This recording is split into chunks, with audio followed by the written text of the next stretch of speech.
Sasa hapo inachukua yenyewe ni kuirotatisha hapo ni sawa.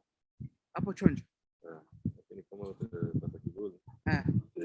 Sasa hakuna kitu yoyote ni hivyo kuirotatisha. Hiyo ni sawa. Oh.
Tajivunia sana tukijiita wa Kenya, nchi yenye baraka. Kenya nchi yenye baraka. Tumekomboa Kenya, taifa letu tukufu, tumebadili mwendo. Tutalinda katiba mpya. Anayependa Kenya ni yule mwenye kutenda haki kwa watu wote. Mtu mwenye kutenda haki. Na ukipenda Kenya ujitengane na mambo yenye kuvunja amani. Hatutaki hata Kenya wenye nchi.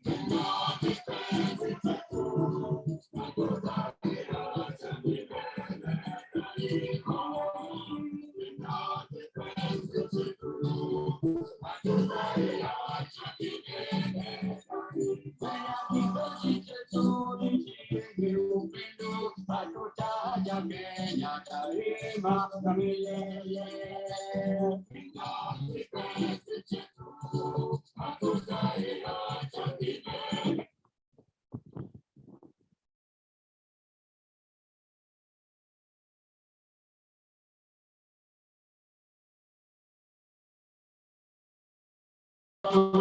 Kenya turudishe,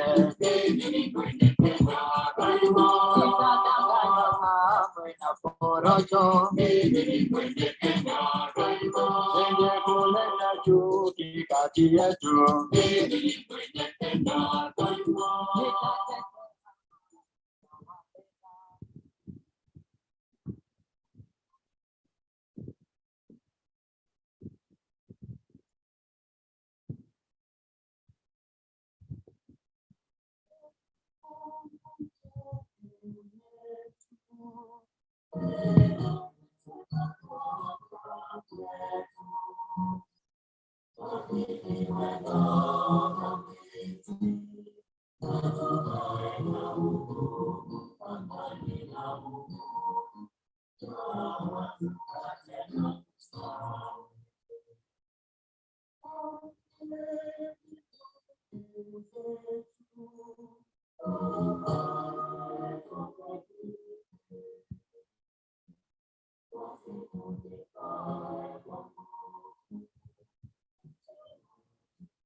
Karibuni kwa graduation ya leo.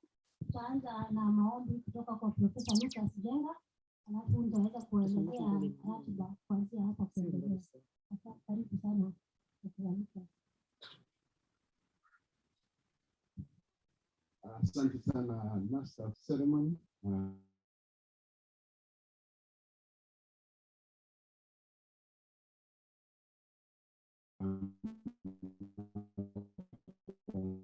Julia na wageni wetu,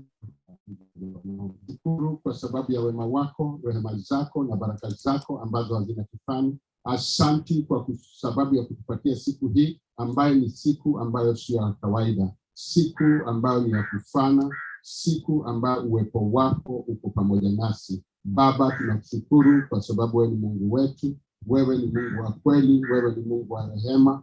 Tukiwaangalia wanafunzi wetu ambao wamekuwa katika jitihada za kufuzu, na siku ya leo tunakuja kushirikiana pamoja nao tukiwasherehekea.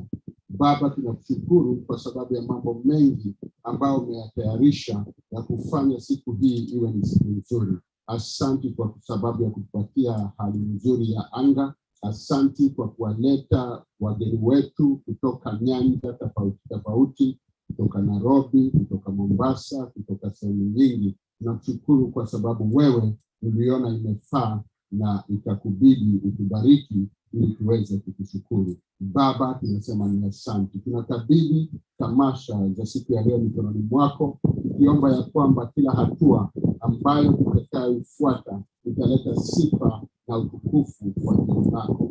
Wewe ni Mungu mwema, wewe ni Mungu wa rehema, wewe ni Mungu ambao hauchelewi kwa jambo lolote. Tuongoze, tulinde na uwe pamoja nasi. Tunawakabidhi wanafunzi wetu ambao labda hawajafika na wageni ambao wamealikwa ambao pia tunawatarajia. Baba, uwe pamoja nao, waongoze katika safari zao. Kwa Yesu Kristo aliye Bwana na Mwokozi wetu, tunaomba na kuamini. Amen.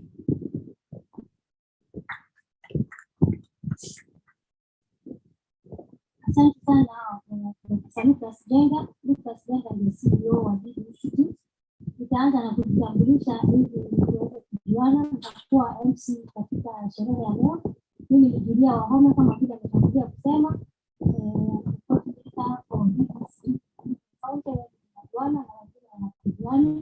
Kwa hivyo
skills.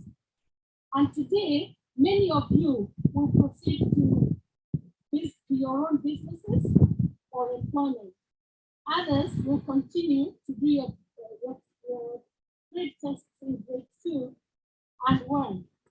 Whatever you choose to do today, this institute is your friend indeed, because a friend in need is a friend indeed institute. My role today is to welcome you all to this great occasion and to encourage you yet again never to despise your humble beginnings.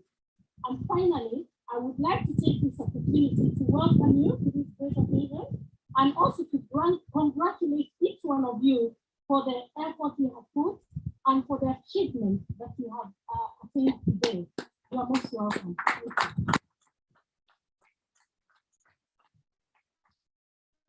Makofi mazuri mama yetu. Mama Helen. Sasa kwa sababu leo ni siku ya sherehe, hatuwezi kuongea tu vitu serious saa zote. Tutafungua kipindi hiki tuweze kuweka nafasi kidogo ya entertainment, tuweze kuona wanafunzi wetu wapate kusoma ni nini ingine wanafanya. Siko kwa CBC. Hata sisi watu wakubwa tunaweza fanya CBC. Kwa hivyo kuna kusoma na kuna hayo mambo mengine. Tutaanza na cycle 4, watatutumbuiza na wimbo utamu wa Yesu, kwa sababu kweli Yesu ni mtamu leo, kwa sababu tunaweza kuhitimu. Cycle 4.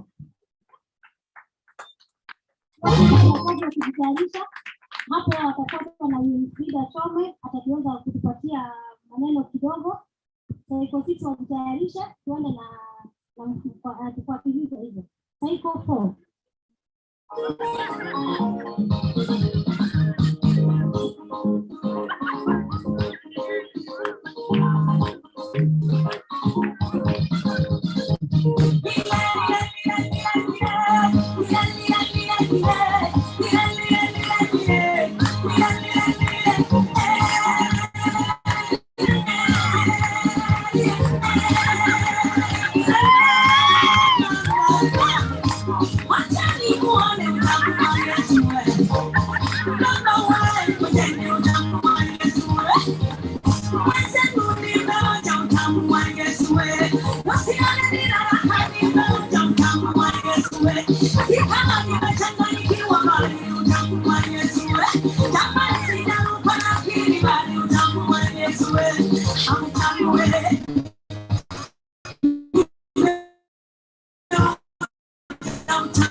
My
money, if you strip my envelope, I punch you. You give me 20 no fish and chicken. You cheat the wine up till 2:30. Higher, they can go higher. Let me Chicago. What's my bulala? Send me your answer. Block me for Plaza. If you want to follow me, let's go. Follow me to Gaza. Gaza, Gaza, Gaza, Gaza, Gaza. Follow me to Gaza. Gaza, Gaza, Gaza, Gaza, Gaza, Gaza. Ganja, ganja, ganja, ganja, ganja, ganja, ganja.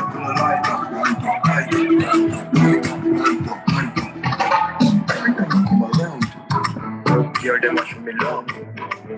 Anytime I boogie down, big girl wants set it up.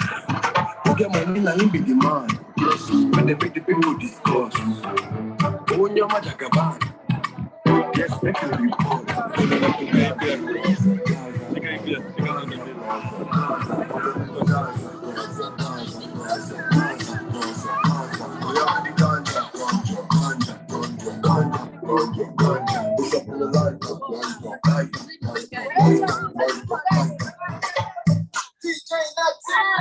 What's best?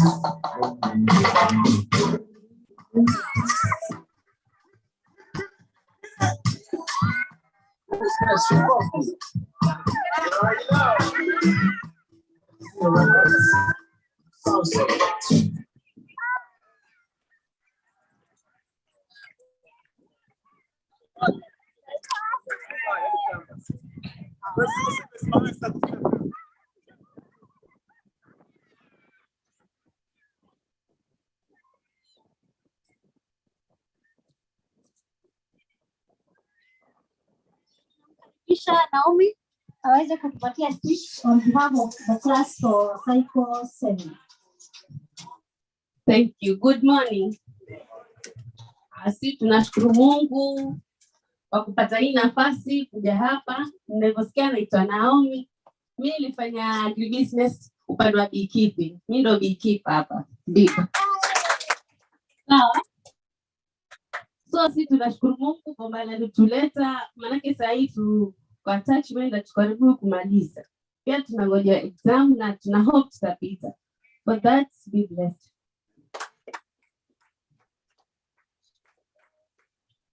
Asanteni sana. Tumefika mwisho wa presentations. Tumefungiwa na the beekeeper. There is a lot of money in beekeeping. She will tell us. Nataka kujua muone. Sasa kwa wakati huu tunaalika partners wetu tukiongozwa na the manager Equity Bank. Ni partner na pia ni mentor kwa sababu ile safari ambayo sisi tunapitia amesha kuipitia hapo mbele, kwa hivyo atatuongelesha as a partner and as a mentor. Karibu sana.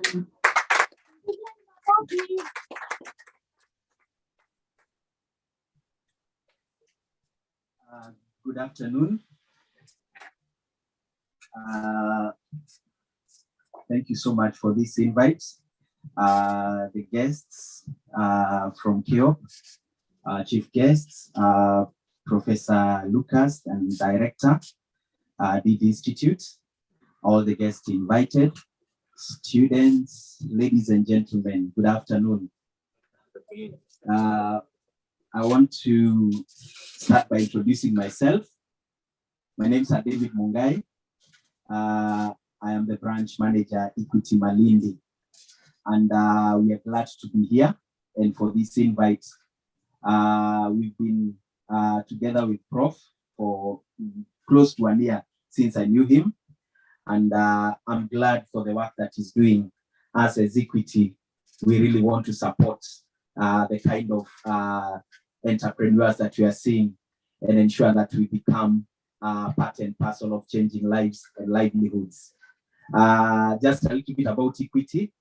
We are currently in 6 countries. The East African community, we are in those 6 countries. Kenya, Uganda, Tanzania, DRC, Congo, Rwanda, South Sudan, and soon allows an office in Ethiopia. So we are going regional, and in Equity, ours is to change the lives and livelihoods of our people through creating or affording them opportunities for wealth creation. Together with me is my colleague, Charles, and he'll come and introduce himself. He's going to say a little bit about part of the things that we do. In Equity Bank also, we have been supporting the community in terms of some of the projects we've been doing under the social responsibility. I know most of you have heard about our Equity Group Foundation, which has been supporting the communities in terms of education under the Wings to Fly program, which has benefited quite a number of students who didn't have the opportunity or couldn't have the opportunity to proceed. We've also been in the health sector, where we supported the whole country during the pandemic, and ensuring that even after we have come through the pandemic, we supported, and even after we have come through after the pandemic, we are still supporting the entrepreneurs and the businesses. We are also in the environment under the tree planting initiatives, where for the environment, we are planting trees across the country. And at the moment, we've done about 12 million with a target of about 30 million. So for those of you who are in agribusiness, I've had a lot, some of the students, tree planting initiatives are there, and we are providing seedlings for that tree planting. And we're also supporting those who are growing the seedlings themselves, so that we can have enough seedlings to,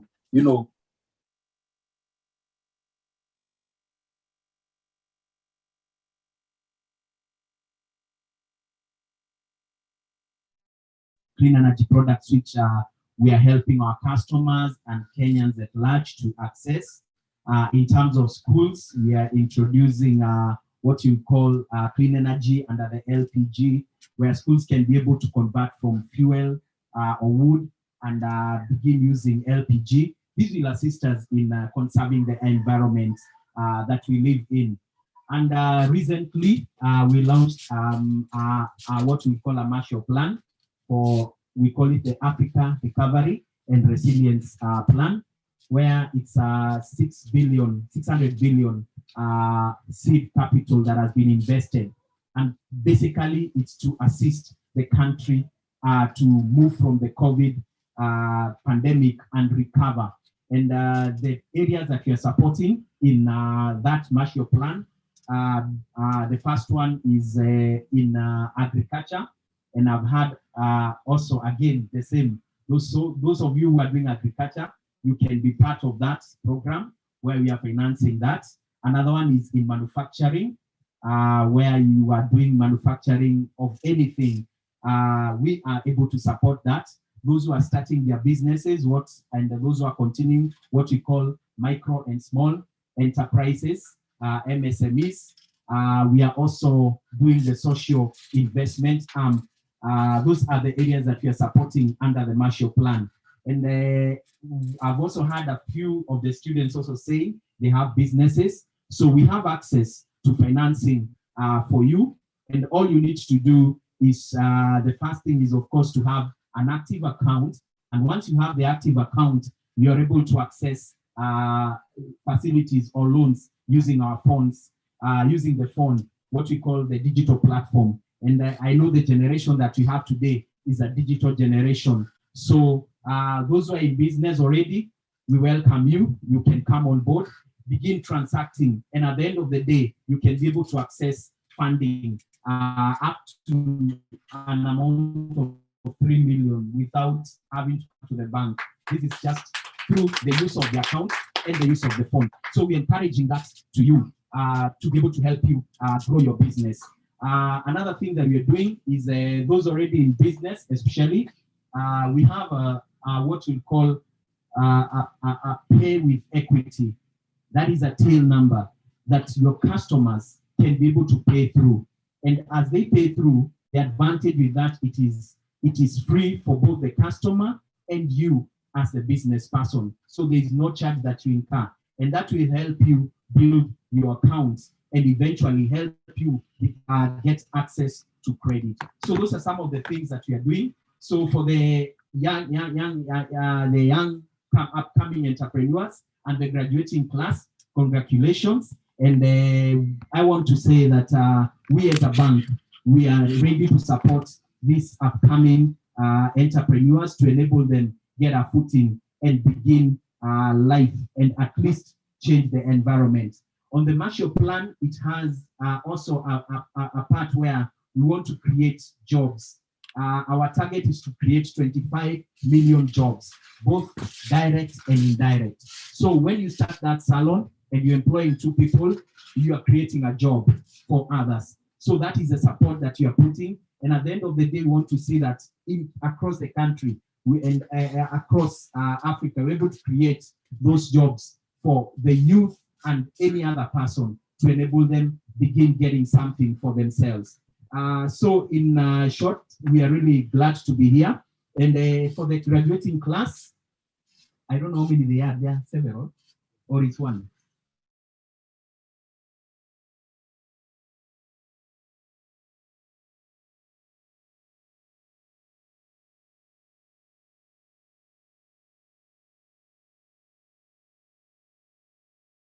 There's something that came into my mind. The Bible says that the Lord will bless the work of our hands. That is what he says. And as I was thinking about that, I just remembered that you were told work, when you are reading, work is equals to effort. And who can remember in physics? What is work? We used to write work is effort and something else. Effort and energy or something. So whatever your hands do, that is what God will bless. And once it is blessed, you will see it expanding. No matter how little it is, begin but be faithful in doing it. Those works of your hands will be blessed. Thank you so much. I want to give this chance to my colleague to say a few words. He'll introduce himself. He also deals a lot with the youth, and he's going to tell us a little bit about how to access some of the services that we have. Thank you very much. Good afternoon. I want to believe it's already afternoon. Prof, distinguished guests, and the graduates, I want to take this opportunity to thank you for being able to get to where you are for the graduates. I remember when you were completing school, college, the first thing you were told is that you are given the power to. So I think it's a good time in your life to start looking at ways to go far. So I don't want to take so much time. My name is Charles Ocheng-Olayo. I work with Equity Bank. I'm the regional supervisor. We deal with pamoja banking, what we call group lending. Lakini ukifika pale bank utasikia sana sana naitwa Mwalimu Charles. Naitwa Mwalimu Charles kwa sababu kazi yetu sana sana inahusiana na vikundi. Na kwetu ni tunachukua vikundi ambavyo tayari labda ndio wanaanza, kisha tunawapa mafunzo. Mafunzo inahusiana na mafunzo ya kibiashara samahani, na ile mafunzo vile unahitajika kutumia ile pesa ambayo umechukua. Naamini mojawapo ya zile vitu ambazo tunafuatilia ni wazungu walisema that if you want to go fast, you go alone. But if you want to go far, you go as a group. So I hear that most of you, the good thing is that you have been dealing on the technical fields. I hear already some of you have their own businesses. But the challenge that comes in ni ile fedha ya kuanza nayo, si ni ukweli? Yes, so that is where we come in. And I want to encourage especially the youth and the women, those are the people we mostly target, that usiwe na wasiwasi kuwa uko na an idea na ujui jinsi ya kuendelea. What I may ask you to do, sometimes doing it as an individual inakuwa ngumu. Lakini mkiungana na muje kwetu, we can support you. Sawa sawa. So tunawaambia mkaribie, utawasaidia mahali mnasikia kuwa mnaweza kuwa na ugumu. Uzuri wetu ni when you are in a group, we support you even when you are a startup. Kumaanisha, you just have an idea, we support the idea. Okay? Then on top of that, we normally have our EGF, Equity Group Foundation, which also supports on entrepreneurial training. So you should not be worried that nikipewa pesa na sijafunzwa nitaanza aje. So everything is ready. So mine is to say thank you, and I wish you all the best as you graduate and go out into the world. So thank you very much.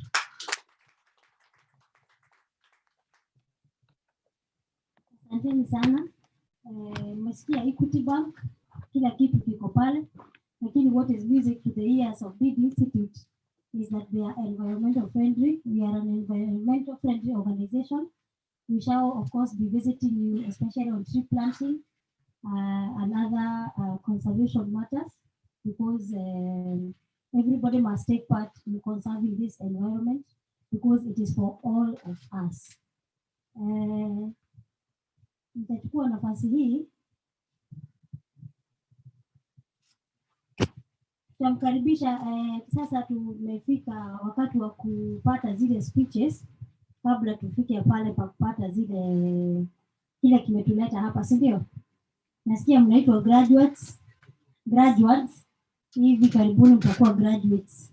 Kwa hivyo tunaelekea hapo, lakini kabla tufike hapo tunaweza kualika mmoja wenu aweze kutoa speech now as a graduate, not as a representative of the, anawakilisha nyinyi wote. So we'll ask Franklin Shehe to get ready with the speech as a student. He's a Psycho 5 student and he has also worked closely with Big Institute. So he will give us a speech, and then from there we'll have Bwana Juma Mutana, who is also a youth officer for Magarini and Malindi, because we have also worked very, very closely, and he also has something to say because we've been together during the implementation. Now that we're giving the awards, he must have something to say. Thank you, Bwana Franklin. The guest of honor the CEO of Deed Institute, Professor Lucas Njenga, the faculty, family, friends, and fellow graduates.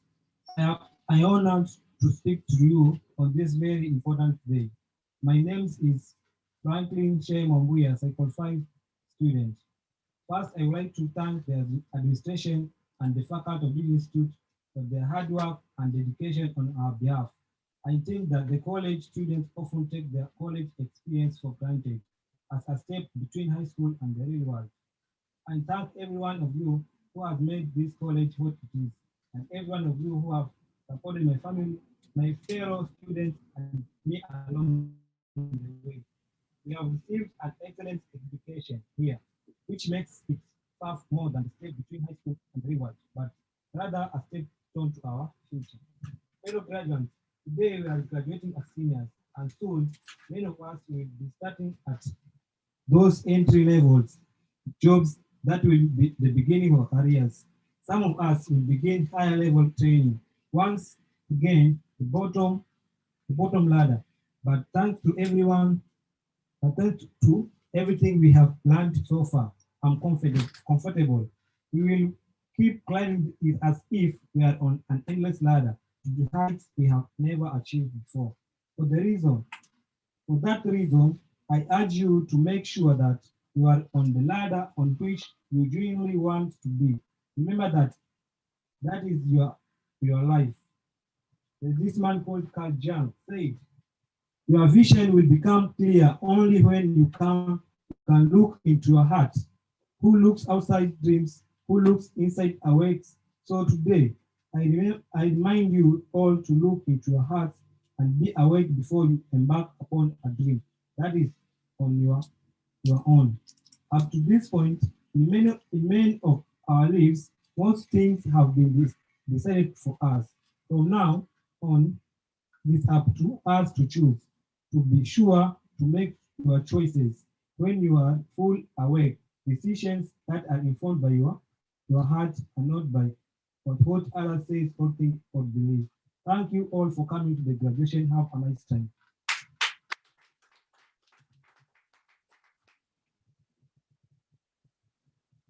Asante sana Franklin, nafikiri tumepata speech yake inaweza kueleweka. Sasa hii wakati huu nitachukua nafasi nimpatie Bwana Juma Mtana. He's a youth coordinator, the wide youth for Kilifi, Malindi and Magarini. So to have a short word for us. Karibu Bwana Juma.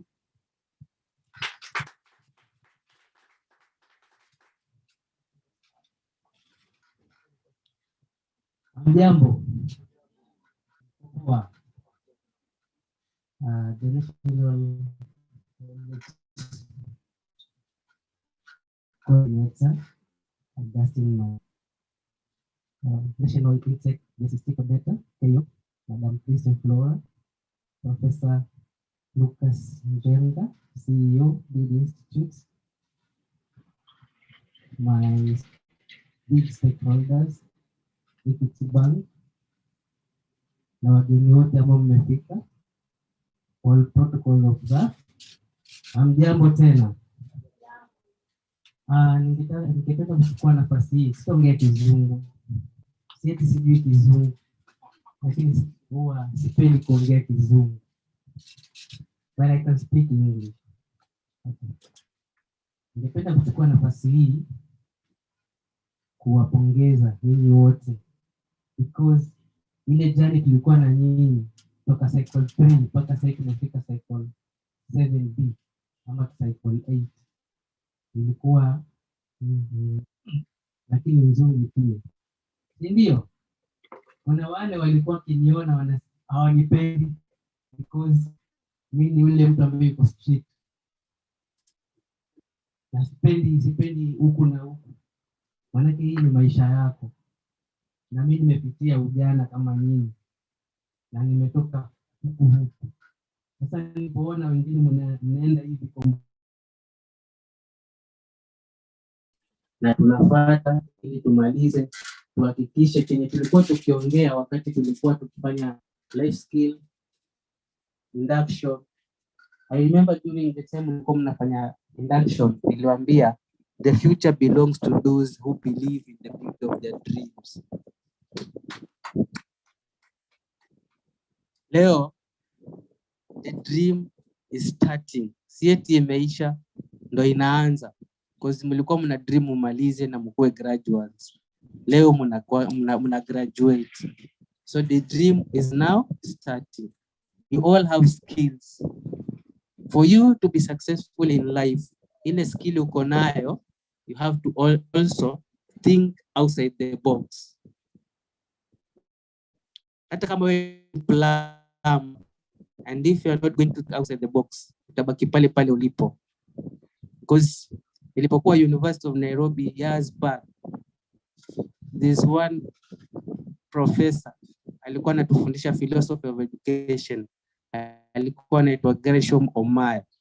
Alituambia, during the early days of civilization, the Africans were higher in the ladder of civilization, but came dark ages where the Africans were submerged, never to rise again. Naelewana hapo. So sisi sasa tunapanda. Let's make sure that the sky becomes our limit. Kwa pamoja, nataka siku moja nikipita huko mtaani, unaniambia Mtana, ulitusaidia. Ama kuja kunywa kasoda hapa. Hii ni jasho ya mikono yangu. I wish you well. God bless you. Thank you.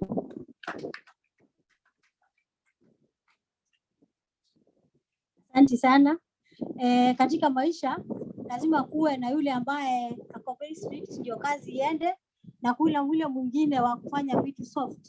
So bwana Mtana alikuwa kwa the hardware, sasa wengine wako kwa software. Kwa hivyo lakini kufikia sasa nafikiri kwa huo hardness yake ndio imewezesha wengine mkaweza kuvaa hiyo kofia. Kwa hivyo tunashukuru sana bwana Mtana, you have really supported us. Thank you very much. Continue doing the good job. Sasa tunaweza kumwalika CEO wetu Professor Lucas Njenga, na kutoka hapo ataweza kualika wageni waalikwa, alafu kutoka hapo tutaweza kupata awards zetu, atatuweza kutupatia. Kwa hivyo kuanzia sasa mpaka tupate awards, tuanze kupata awards, nafikiri Professor Lucas Njenga CEO wetu, kwa heshima nyingi nitakumkabidhi kazi ya kuwa MC. Asante sana, karibu sana. Tumpigie makofi. Hata ongea mpaka mpige makofi mazuri.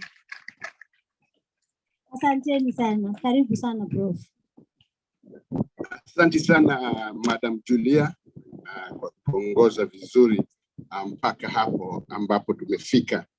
Tunashukuru Mungu sana kwa kutuongoza vizuri. Sasa naenda kwa kimombo. The National Project Coordinator, Kenya Youth Employability Program, Mr. Augustine Mayati. Okay. The Intake and JSST Coordinator, Madam Christine Flora. County Program Coordinator, District Youth Officer, Mtana. Sub-County Commissioner Magarini.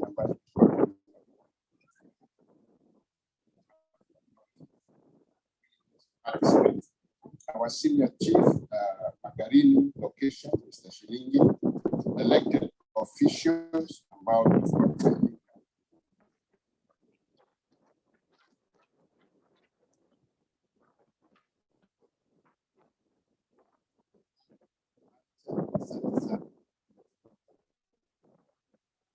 partners, neighbors,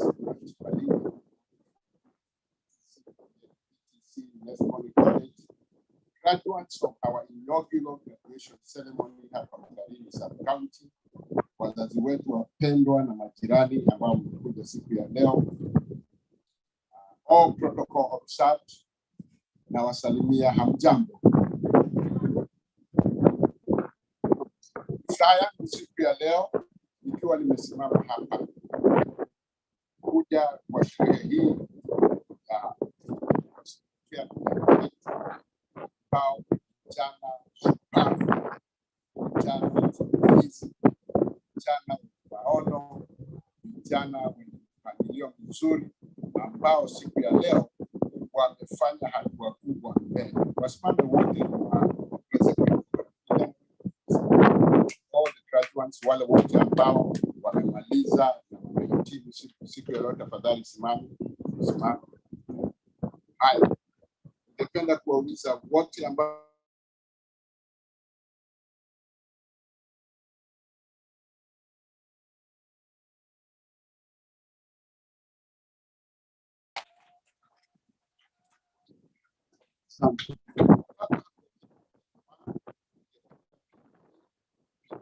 wazazi, jamii, viongozi ambao wamewasaidia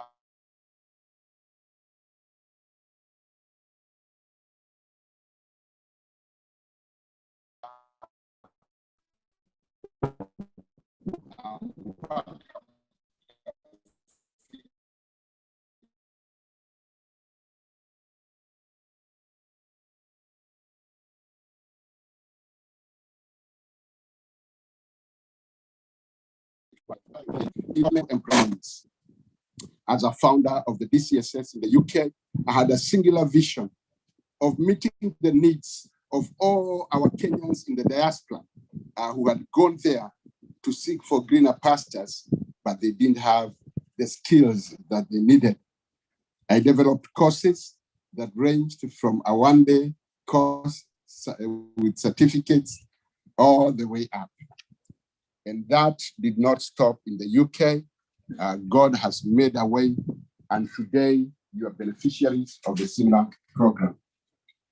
Our task as an institution has been to trace youth and women in the society, create awareness of their need to improve the levels of income through multiple revenue streams: entrepreneurship, labor formalization, categorization for easier identification, and personal streamlining.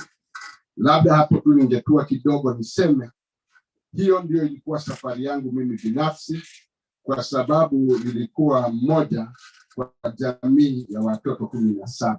Najua sio jamii nyingi hapa wako 17.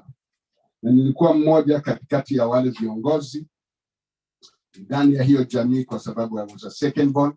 Kwa hivyo hata kama nilikuwa nasoma vizuri, mzee alikuwa akisema ukimaliza standard 7 hiyo ingine ujitafutie, na anatusaidia kujitafutia, unatafutia kibarua hapa na pale, unatusaidia. And then nikaanza kuuza sambusa moto na uji baridi. Hapana,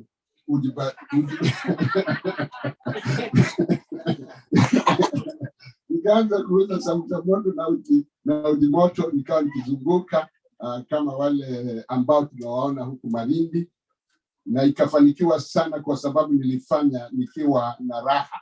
Sikufanya kazi yangu nikiwa na nuna. Kwa hivyo nilikuwa naenda na swag, nasema sambusa moto na uji, sambusa moto na uji, sambusa moto na uji. Wengine tu wanaadmire ile swag, wananifuata, na wengine wanajaa wanakula. But God was so gracious to me, and I didn't stop there. I found myself in the United Kingdom. Honestly speaking, kutoka kwa sambusa moto na uji, the next step nilikuwa huko Uingereza. I realized the need for streamlining whatever you do and formalizing. Kwa sababu tofauti ya McDonald's na ile mandazi mama wetu Halima anatengeneza pale ni branding. Mama Halima anatengeneza mandazi zingine mazuri sana pale, anatengeneza pia ana mseto. Lakini kwa sababu haina brand, watu hawataki kulipa pesa nyingi.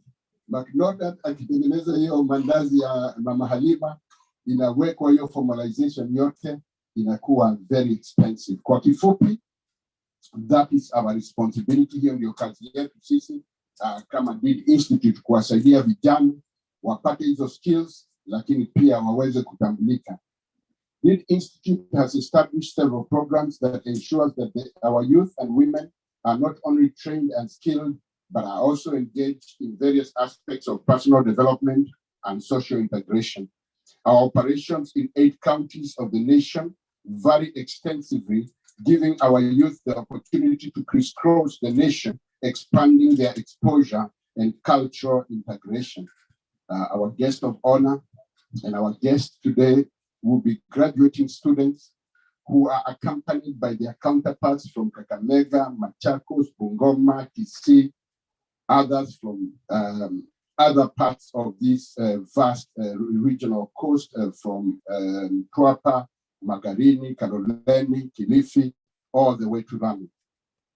In our ceremony today, our team comprises of all those graduates, but also comprises of graduates who have already and within the institute. Watu wengi ambao mtaona wakikimbia hapa na pale watakuwa wamesoma kupitia KIOP program. Tumewaajiri na wanaendelea kuongeza shahada zao, skills zao. This institute also believes that our youth have international capabilities, and as one of our students, Josephine Shadrack, said, when they aspire to go beyond this country, we tell them we have the capability to support them until their dreams come to pass. So Big Institute students are not limited to the extent of this nation or the region, but they can go international if they have the wings to fly to any destination of their choice without being limited by educational background, academic certification, family, or social status. The Institute has also established partnerships with international developers to ensure that opportunities are availed to offer our youth high-quality skilled employment. We are delighted to start small here in Magarini, and surely this is a very humble start. You have to kufanya mambo mengi sana. Hatukutaka kuweka mkeka ama mini. We wanted to start this humble so that people can remember the humble beginnings of this institution. Magarini sub-county, Kilifi County, and we know that the institute will grow and establish many learning centers, many technology, innovation, and entrepreneurship facilities, ili wanafunzi wetu wanapofuzu hawaendi mbali kutafuta nafasi za kufanya biashara, za kufanya kazi na kuendeleza maisha yao. So it's a great joy for me to announce this great day, an amazing graduation of its own kind for the first time in this place. It's the first and not the last. Our graduates, I just want to say 2 words to you before I invite our special guest to speak to us. As you heard, I'm a theologian, and then I got into economics, but in theology, one great author called St. Paul, writing to the Corinthians in chapter 9, verse 8, he said that I know, and he said that with certainty and confidence, akasema ninajua kwa ushupavu na bila tashwishi, that my God is able to make all grace abound in all things at all times for all good works. Kwa hivyo nataka kuambia ya kwamba siku ya leo katika makao haya kuna uwezo wa kukufanyisha wewe ukaweza kufanya yale mambo yote ambayo umekuwa ukitumainia na ukitazamia, ilhali yawe ni mambo mazuri ya kuendelea kwa njia nzuri. Jambo la pili, hard work will never kill. Nobody dies of hard work, but many people die of laziness. Kwa hivyo ningependa kuambia, whatever you get your hands to do, our work and our training is practical and physical.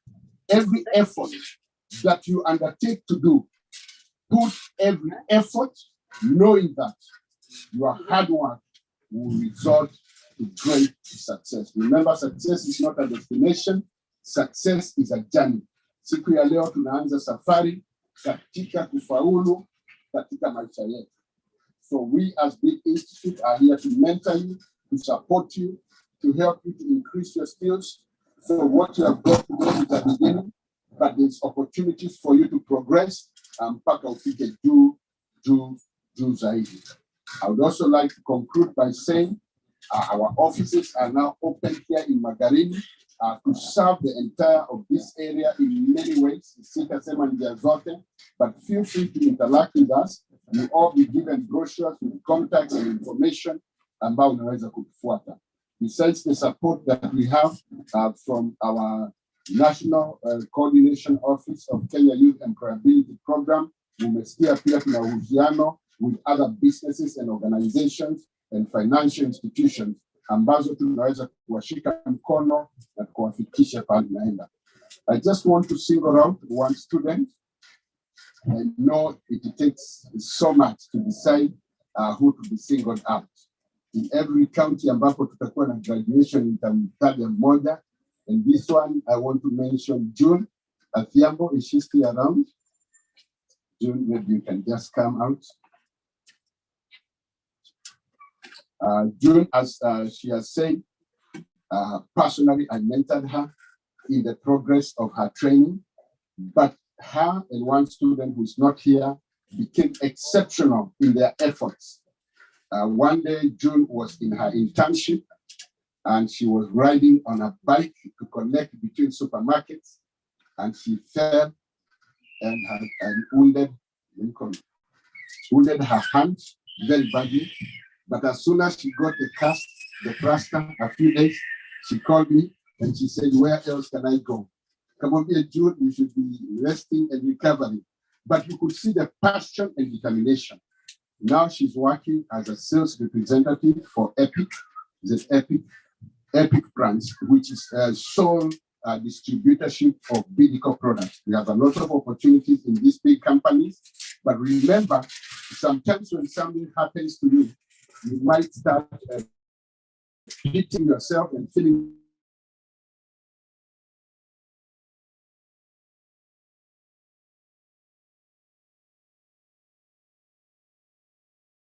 the institution is awarding you an award for a brave and a courageous student who has now transformed her life. I would also like to commend you to our National Project Coordination Office and our guest of honor today, Mr. Mayabi, that if any opportunities come for very courageous, determined, and resilient students, she challenged me. Actually, I was having COVID when she called me and she said she had fallen and broken her hand. And I could imagine myself, I was not leaving the house, but there she was with a broken and with a cast and willing to continue doing it. So we thank you for your efforts and we pray that God continues to prosper. Thank you very much. Now, let's give her a hand clap. Before we proceed on to other levels, I would like to invite our National Intake and JSST Coordinator, Madam Christine Flora, to come and say a few words, and then invite for us our National Project Coordinator, who will now lead us after his speech to offer you the awards. Thank you, Professor. Our chief guest, Mr. Mayabi, the National Project Coordinator for KO Project under the Ministry of ICT and ICT Innovation and Youth Affairs, Directors at DD Institute, Sub-County Youth Officer, Mr. Mutana, all guests, and our dear students. Habari yenu. Nikija coast mi upenda kuongea Kiswahili. Angalau nifanye kosa, alafu kosa niweze kukosoa, alafu mwisho yake niwe na Kiswahili kama yenu, si ndio? Ili niweze kuwa na hiyo Kiswahili tamu. Mimi kama mmesikia, mimi naitwa Bi Christine Wajera. Mimi hasa ni intake, rather kuingia katika project. Mimi nashughulika hiyo mambo ya kuingia project. Halafu tena mimi hii somo ya JSST, Job Specific Skills Training, ile ambayo imefanya muwe hapa. Tena mimi ndio coordinator. Kwa hivyo mwanzo kabla niseme jambo lolote, sitaongea mengi, mkubwa ataweza kuongea mengi. Mimi nasema congratulations. Kwani hiyo safari ni refu, si ndio? Kwa hivyo kitu ya kwanza ni kusema Mungu amekuwa wa kuwapenda zaidi nyinyi na wazazi wenu, kuwa katika ile percentage ndogo sana ambayo imeweza kuhitimu kuingia katika hii project, kuwa selected. Kwa kuwa activity sasa zile tunachukua vijana saa hizi wameweza kuapply more than 1 million youths, na nyinyi ni among wale 80,000 ambao waliweza kuchaguliwa.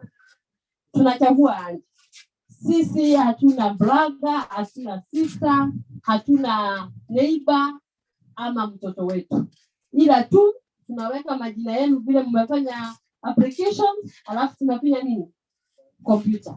Sawa, tukifinya computer jina zenu zinafanya nini, zinaingia. Si mnajua hiyo pata potea hiyo sasa ile kama kaburi. Kwa hivyo kumaanisha kwa wewe kuwa hapa, hiyo ni jambo la Mungu, si ndio?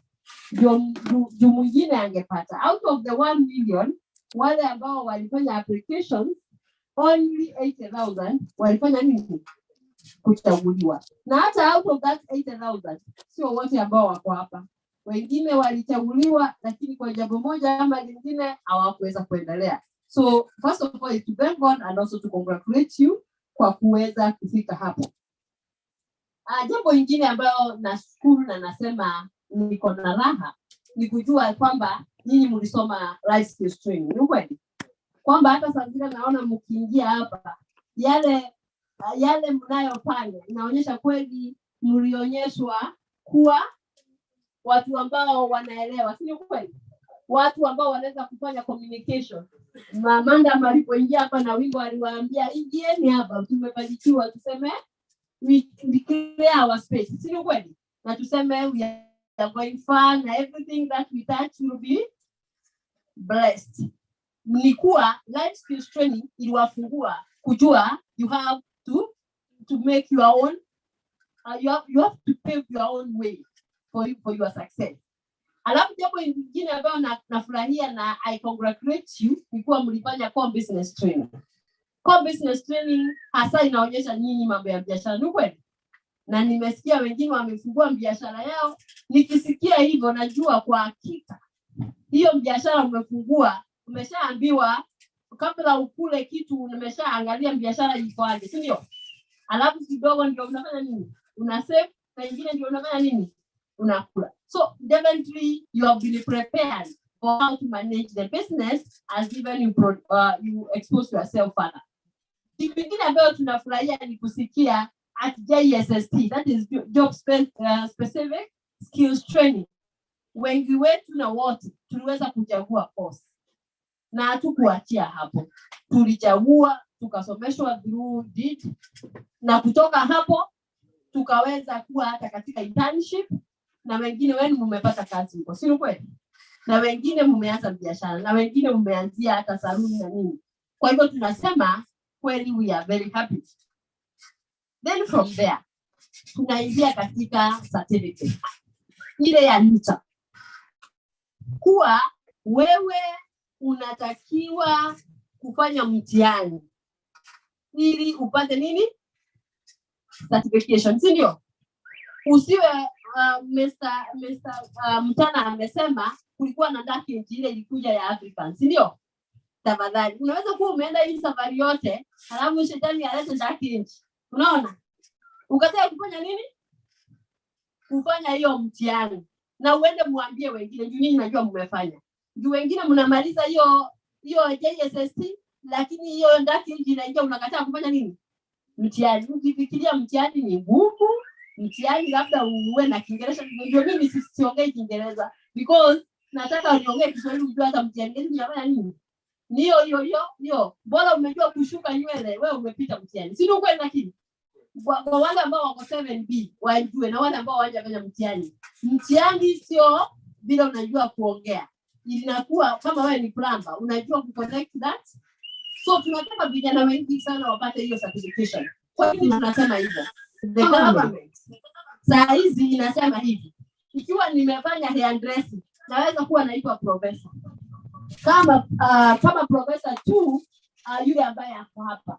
Kisha nitafanya grade 3, nifanye grade 2, nifanye grade 1, niende master craftsman grade 3, niende master craftsman grade 2, niende master craftsman grade 1, alafu from there naenda masters. Si ni kweli?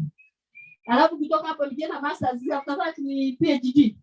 Kwa hivyo tusijifunge, tuweze kufanya hiyo kitu, endelea kufanya mitihani, mara tumekuwa walimu ambao wa hizi TVET, si kweli? Bora uko na certificate. Na ikiwa hata ukifanya mitihani nyingine unaweza kuingia hata hii mitihani nyingine ambayo sio. Certificate iko sawa, unakuwa professor of plumbing, si kweli? Na uko na certificate ambayo iko recognized in Kenya. That is the pathway which is coming. So tunasema tafadhali, fanyeni mtihani, ambia wenzenu wafanye mtihani ili tuweze kuwa na hizi makaratasi. Now, because of that, I've just been informed by the sub-county youth officer that I got a certificate, cycle 4 kwa ofisi, ambazo hazijachukuliwa. So cycle 5 and 6, I'm sure they are on the way. They are still working on them. So cycle 4, ofisi, mwenda kwa ofisi ya Mr. Katanga, mtapata hizo. Then from there, nitauzia tu hapo, I know also the NPC will also be able to mention about stipend. Stipend, tumekuwa na changamoto especially mkiwa mmeingia internship. Kisha na sababu huyu ataingia internship Monday, mwingine afanye internship next week. Si kweli? Sio mnafanya hivyo. Sasa payroll haiwezi ikawa learn pamoja. So zaingine inatupindi tukijua tu hatujawalipa, tukae mmaliza kwanza, tuangalie hiyo payroll ili tuweze kuona ukweli ulienda. Unaona? Na that is why we have been delayed in that payment of internship. Na ndio wengine walikuwa wanasema kama huyu akombao hapa na nitakuja huko hata mimi nitakutafuta. So tuseme hivi, hiyo pesa inalipwa na utalipwa. So hakuna kitu ambayo imepotea. It is only that fact that internship sio kama masomo ile inaendelea, ina vile mara umeplesiwa, mara umechelewa, mara mwingine. So we have to wait to see who is there. Lastly, I will just talk about cycle 8. Nimesikia wengine wakisema grant, na wakisema kweli kwamba ukipata hiyo grant inakusaidia. Sasa tuko na cycle 8. Na cycle 8 ni ya grant only. Sawa? Haina hii ya kusoma JSST. So what we are saying is this. We have already advertised. Lakini tulikuwa na shinda ya some the application the portal. Lakini it is being worked on immediately because tutaweka hiyo link, tutapatia mtana na wengine waweze kuwatumia. Tafadhali ambia wenzako wa apply. But for you, wale ambao wamemaliza, hatuambii wa apply hiyo. Sawa? What happens, kuna message unapata kutoka kwetu. Unaelewa? So ukiapply hiyo direct, hautapata. Utaambiwa you have already benefited. Unaelewa? Juu hiyo ni entry. Lakini nyinyi, what we normally do, we send you a message. Tukiuliza, are you interested in business? Sawa? Alafu hiyo message iko na maswali, utaenda ukijibu. Then from there, ukisubmit, now you wait for the grant. At that time, you have almost a very high chances ya kuwa utapata hiyo pesa. Lakini lazima tukuulize hizo maswali ndio tunajua sio kila mtu ambaye ni mwana biashara. Kwa hivyo lazima tuweze kukupima, tuweze kujua hizo maswali zimewekwa hapo na watu ambao wamefanya hiyo over and over again. So just to conclude, just have our blessing, scale up, and also jua hivi. We have just planted a seed, and now when you plant the seed, you have a responsibility of watering. So if you have gotten grade 3, just water it to be grade 2, is it? If you have started a business, water it with all the experience and also the learning that you have gone through to make it better. And through that, Maridi will be, Kilifi will be great, and the entire coastal area will be great, and our country will be great because of you. Thank you so much.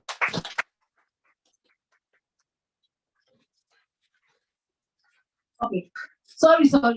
I think I forgot my responsibility. Now it is my pleasure to invite the chief guest. And before he comes in, maybe I will request each and every one of us to stand and maybe just we give him a clap as he comes to give us his speech.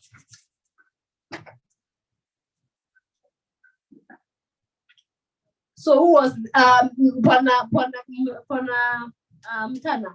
Please come and give us one of the popular ones in the clapping in the coastal area.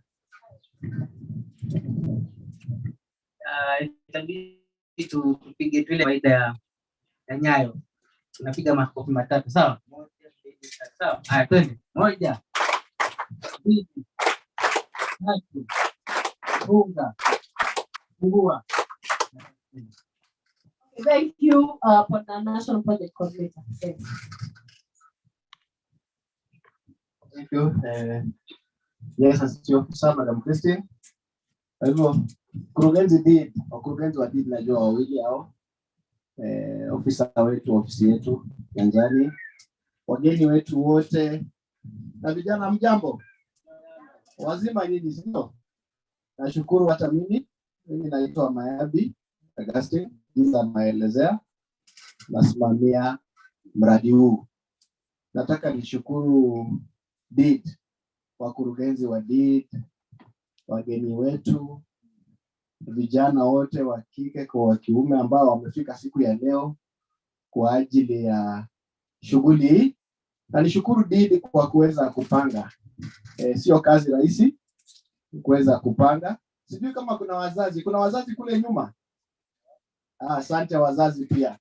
Niwashukuru pia nyinyi kwa kuweza kuwaelekeza hawa vijana na kuhakikisha muda huo ambao walichukua wamefaulu. Tu wamehitimu siku ya leo, sisi wote tunasherehekea. Yangu nafikiri nina hotuba lakini sitasoma hotuba kwa sababu mkurugenzi wa DEED amemaliza mambo yote. Nasema tu kwa ufupi kwamba huu ni mradi katika Wizara ya Vijana. Mradi huu unaendeshwa na kitengo ambacho ninasimamia. Mradi huu tunaofanya katika kaunti 17, Kilifi ikiwa moja hizo kaunti. Lengo likawa kuwapa vijana kazi, kuwapa maarifa na kuhakikisha kwamba wanajisimamia kimaisha. Kwa hivyo tunashukuru siku kama leo Wananjenga, Profesa, kufika hapa kusherehekea kwa kuwaona wamehitimu na wanaweza kujisimamia. Pia nataka nishukuru kwa sababu tumeshuhudia watu wanaosema kwamba KEOP na DEED inawasaidia kujisimamia. Ni kweli? Ulipoingia kwa masomo najua kama kawaida kwa maisha kuna changamoto chungu nzima ambazo ulikutana nazo. Madam Christine amezitaja baadhi tu. Stipend ilichelewa, hukuweza kuhudhuria madarasa ukafika 80%. Ulikuwa na changamoto ya mtoto nyumbani.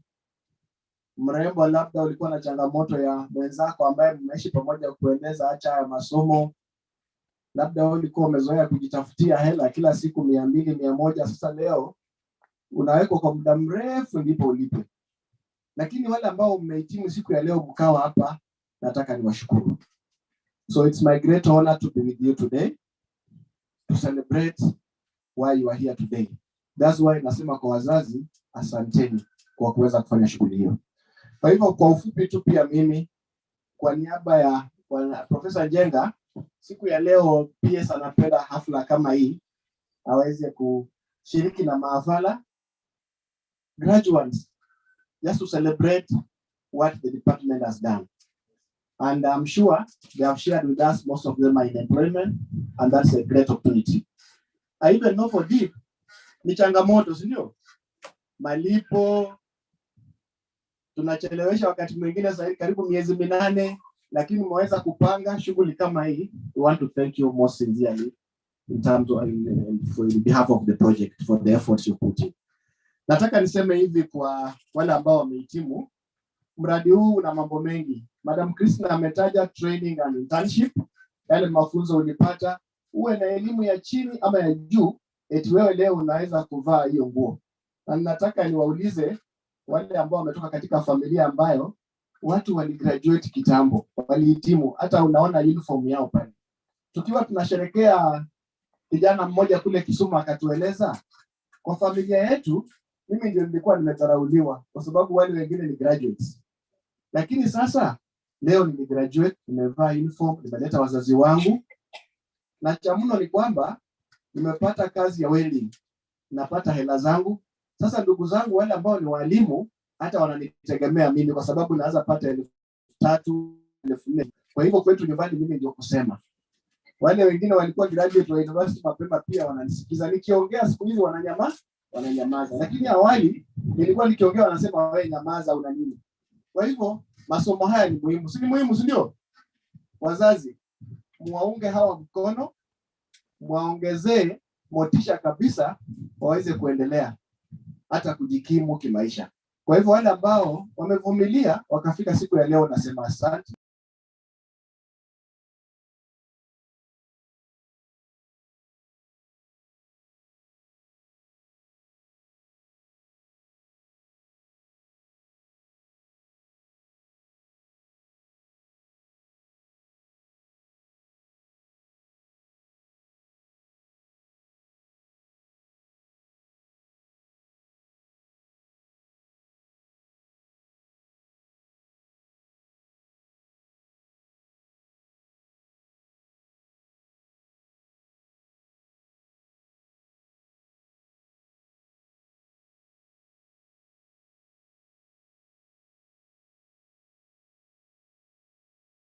Kuweza kuchukua pesa hizo. Usichukua, mjaribu mweke kwa biashara uendeleze. Nataka kusema hivi kwa ufupi kwamba tunapotoka hapa siku ya leo, hakikisha kwamba yale maarifa ambayo umepokea kutoka kwa DID kupitia kwa mradi wa KEO yakusaidie ujisimamie kimaisha. Usipoteze maarifa yako. Nasema hivyo kwa sababu akina dada wengi ambao wamepata maarifa ya kazi, wakati fulani wale waliwaoa wanasema achana na hiyo kazi yako, twende tukae nyumbani. Mtu asikuambie urudi ukae nyumbani ukapoteze maarifa yako. Yaweke hayo maarifa yaweze kusaidia hata kutunza katika maisha yako. So if somebody tells you, can you stop the job you are doing in Malindi town so that you can go at home, kazi yako ikuwe ni kuzaa watoto na kuwalea, mkumbushe kwamba mkiwa wawili mkisaidiana, wewe mume na mke, maisha yatakuwa mazuri. Unaelewana pale vizuri? Kwa hivyo usiache yale maarifa ulipata ukaenda ile wanaita house fly. Hii maarifa yatapotea. Naja kuwaeleza kwamba tena sio tu maarifa pekee. Pale mtakapoenda kazini kuna mambo zaidi mtakutana nayo. Kazi yoyote katika ulimwengu inahitaji uvumilivu na bidii na kuwa na msimamo katika maisha. Naelewana pale vizuri? Kwa hivyo acha masomo ambayo yanatoka kwa DID leo yawe ni masomo ambayo yatakufaa katika maisha yako. Yawe ni masomo ambayo yatakukuza. Na ukitaka kujua kipawa chako, hata Biblia inazungumzia kuhusu kipawa, talent. Mtu anauliza ati wewe hujavumbua kipawa chako kama talent yako. Kipawa chako kama talent ni ile jambo ambalo unafanya na unafurahia ukifanya, na ukifanya unasikia vizuri sana katika maisha yako. Kwa hii nchi ambayo tunaambiwa ni Canaan, hii nchi ya maziwa na asali ambayo tuko ndani tayari. Pia nataka kusema kwamba kwa wale ambao wamehitimu sasa, wamechagua yale masomo ambayo walichagua na watafurahia, na hii leo wanataka kusema kwamba wamehitimu, na nitauliza profesa hao ambao wameketi mbele yetu, wamehitimu wote wana vyeti ama kuna watu bado hawana vyeti? Wako na Zanzibar. Very good.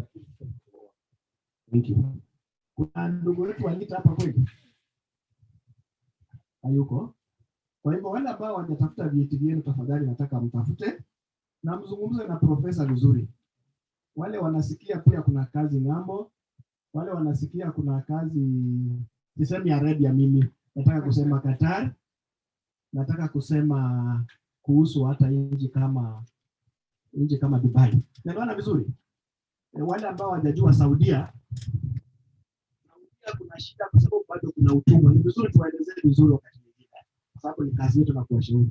Saudia bado ina utumwa. Ndipo wale warembo wetu wanaenda Saudia wanapata shida. unapata ushida kwa sababu unaenda kwa nyumba unafanya kazi, sheria ni kali bado zile za Kiislamu. Mwenye nyumba anakuangalia mrembo mara moja mara mbili anakupenda, wewe nao unasema huyu tajiri ananipenda. Ukijulikana sheria ni ile ya Kiislamu, si unajua lazima upigwe mawe ama uwawe. Unajua wakati mwingine watu wasema ukweli, watu wanasema Saudia watu wanaumia. Hapana, sheria bado ni kali zile za Kiislamu na itikadi kwamba utapatikana kwenye nyumba lazima ufanye nini, ukapigwe mawe ama ukauawe. Lakini nataka kuzungumzia kuhusu nchi kama Qatar, kama Dubai ambao wenyewe wamesoma na profesa ataeleza mambo haya. Wakatembea nchi za ng'ambo, wakajua tofauti. Ukiitwa kazi na una cheti chako unaenda. Tofauti itakuwa ipi? Ukienda Qatar leo ama Dubai, ule mtu wa mkono, fundi wa mkono, kama msichana ambaye ameenda tu kazi ya mkono, unalipwa 1236. Ukienda Qatar kama una kisomo chako, tofauti ni kwamba utaanza kupata 1060, 1070. Kwa hivyo nataka niwaeleze, kama umepata kazi ya kujiajiri mwenyewe sawa. Kama umeajiriwa hapa town kama dada yangu sawa. Lakini ukiweza pia uliza kule Qatar, uliza Dubai kama kuna kazi inapatikana, nenda ukafanye ukatafute pesa. Huo uoga eti watu wanauawa Saudi Arabia kwa hivyo umeogopa nchi za Kiarabu zote, achana nayo. Na kama ungekuwa muoga hata ungetoka Lamu ufike hapa ama utoke Malindi ufike hapa. Lazima utoe uoga ndipo utafute kazi. Wanaume mnanisikia? Mke wako akiambiwa anaenda kazi Saudi na wewe na Qatar na Dubai na wewe usianze ubishi hata ukienda tunaachana. Wacha aenda atafute pesa, arudi mkajenge pamoja. Kama atarudi kama umekufa baada ya miaka 3 ni sawa.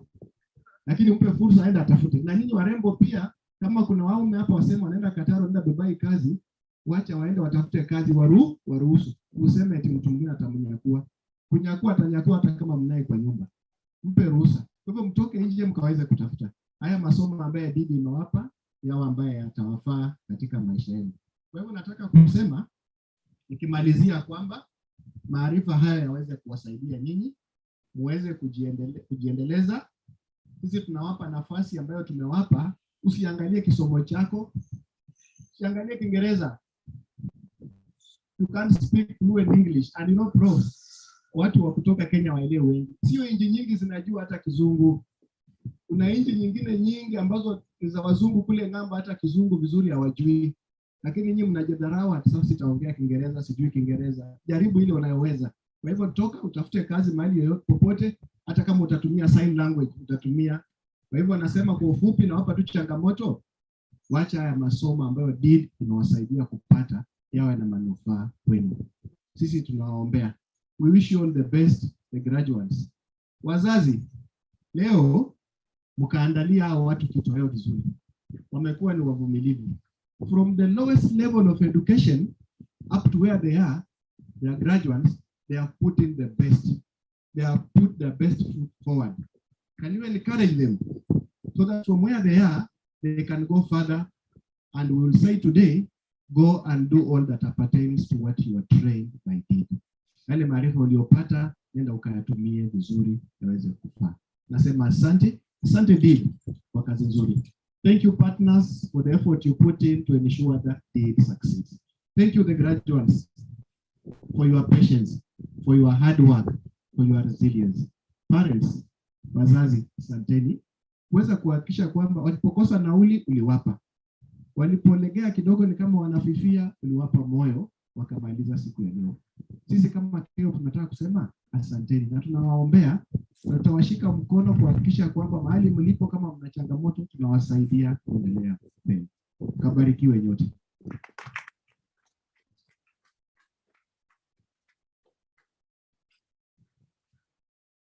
Asante sana. Tuweze kumpigia guest of honor makofi mengine mazuri. Sasa wakati umewadia ule wa kuweza kupata award zetu, tuweze kugraduate kutoka kuwa graduates tuweze kuwa graduates.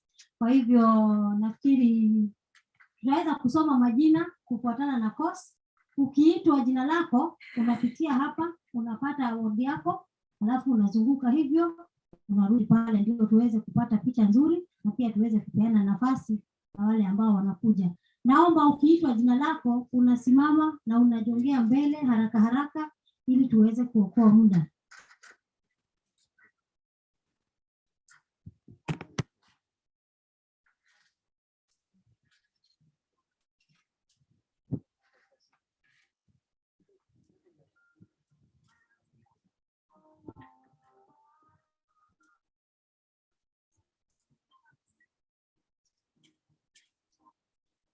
Them say, them tell you say you can never be the one.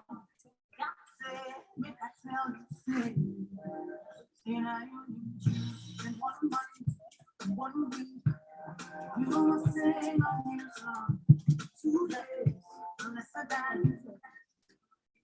Congratulations, you're still your God. Congratulations, he has done it for you. And you're promised with your son to sing God is good. Yes, you're God, return your son to praise God is good.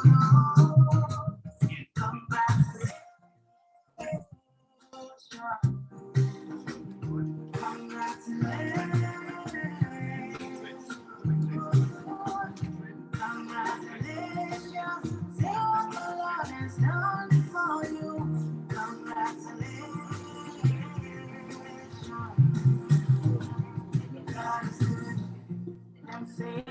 Them say that I can never be young. I see, I've seen that. God is wicked than that. Who can bow to be the Lord? Nobody already. Who can change his mind alone? For many years, in many ways, I have seen his faithfulness ever and ever. Congratulations, I have seen the glory of God. Congratulations, he has done it for me. And I have come back here to start to sing my God is good. Yes, I will come again, return to song of praise, my God is good.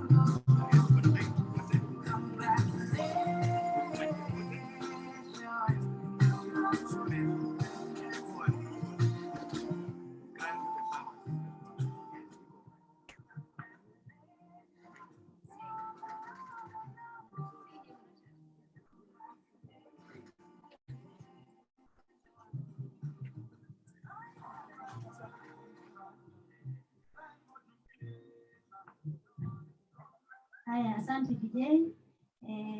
Tunaanza.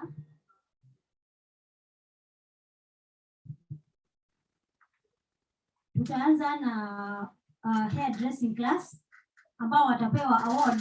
Naomba tusikizane ili tuweze kuelewana.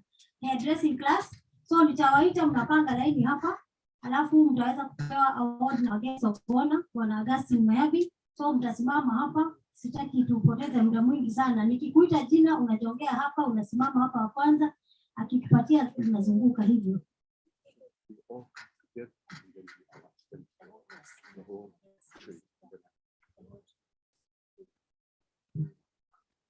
Sarafina CD Gona. Sarafina CD Gona. Rose Moze Mkindo.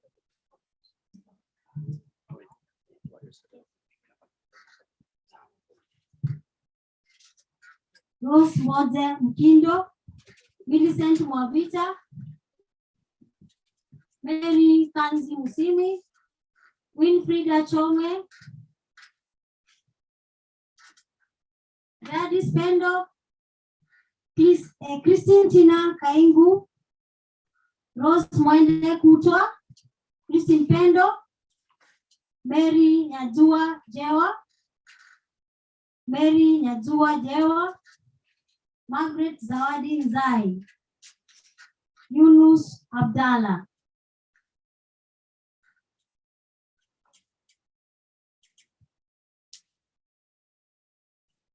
Yunus Abdalla. Naomba tuweze kuokoa wakati. Sitaki wageni wetu wasimame juani sana. Ukipewa cheti hiki usikifungue. Ni cha picha peke yake. Cheti chako utakipata baada ya kutoka hapa. Hii ni ya kupigia picha peke yake, usifungue. Tumeelewana? Yunus Abdalla ako kwa line.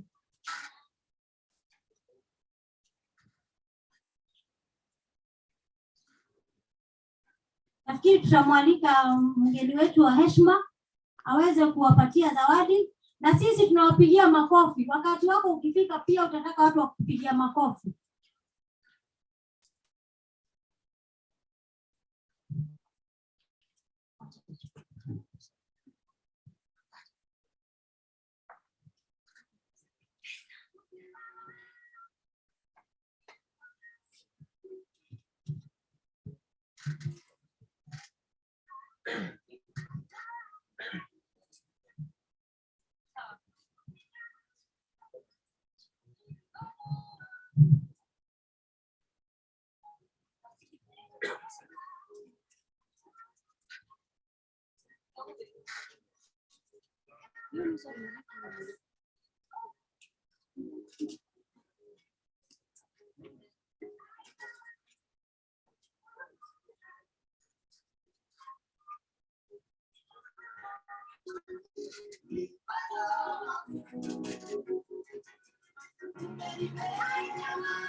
Thank you.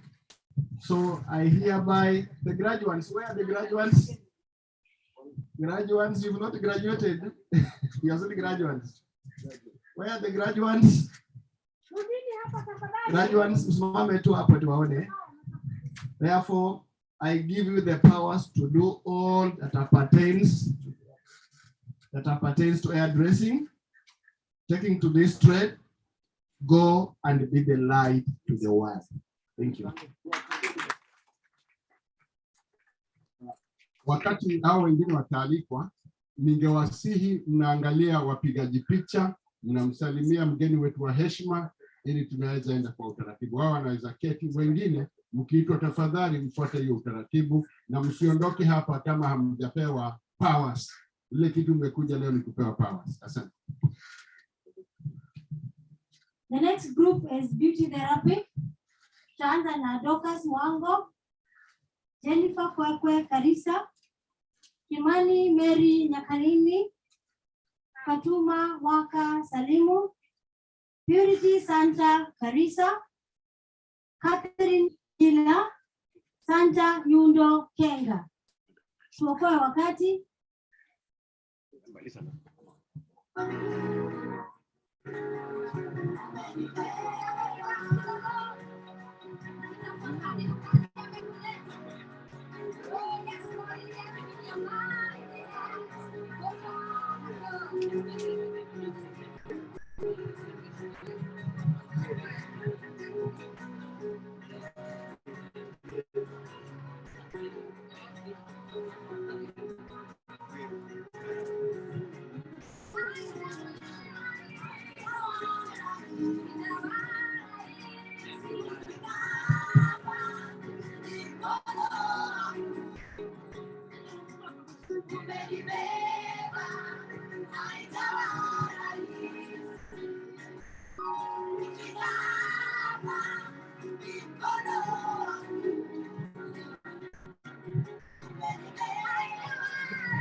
The next group, electrical installation. John Mugomaina.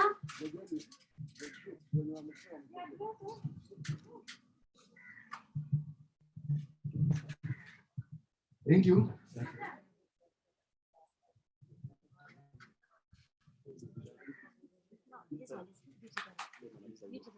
Thank you.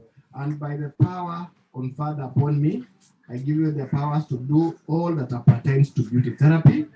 Go and be the light to the world.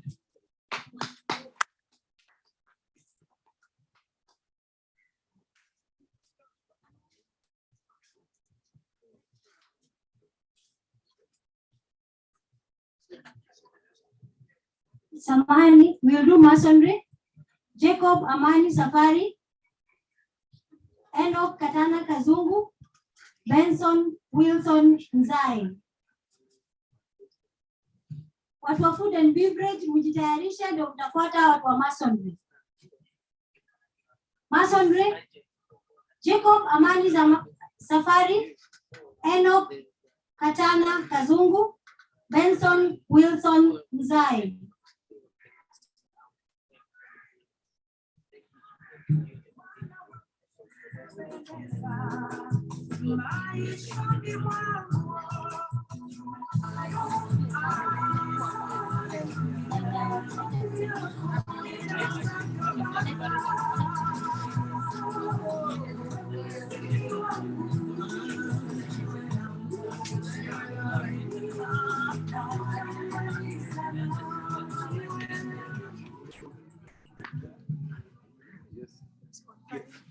Thank you.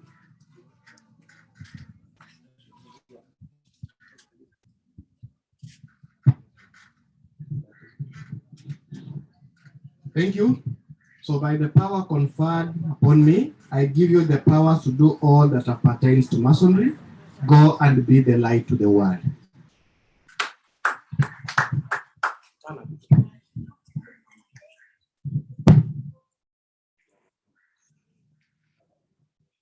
The next group is a food and beverage. Sophia Kabwire Rashid, Derek Nzai Kaviha, Eunice Kanze Mturi, Josephine Shadrach Furaha, Rita Opemi Hachea, Clement Mochengo Orondo, Josephine Riziki Tuma, Agnes Nyambula, Esther Salama Kitao, Maureen Amina Charo, Cherion Zena, Eunice Kadzo Katana, Alex Syria Samuel.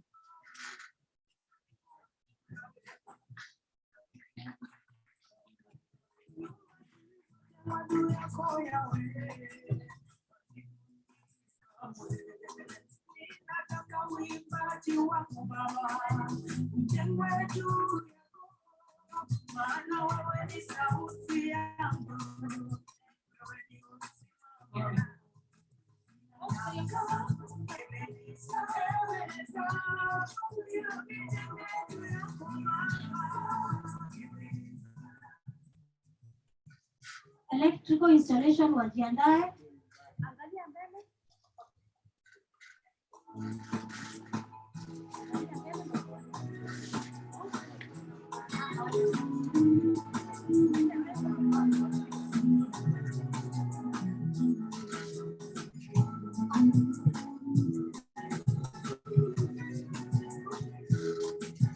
Thank you. Thank you. And by the power conferred upon me, I give you the power to do all that pertains to food and beverage. Go and be the light to the world.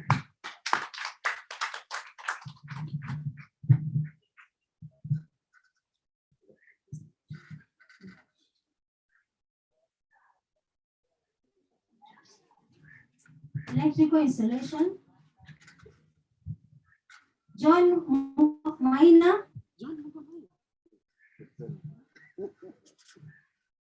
Rogers Charo Katana, Timothy Disia Mumo, Victor Mambo Furaha, Kennedy Petu Ganja, Mwaniki Justus Musioki, Lewis Mcharo Mgala, Joseph Katana Zombo, Joseph Mwachiro Malolo, Wanje Ziro Ngowa, Rajab Muhammad, Juma Salim, Esther Pendo Katana, Rehab Buyato Abaye.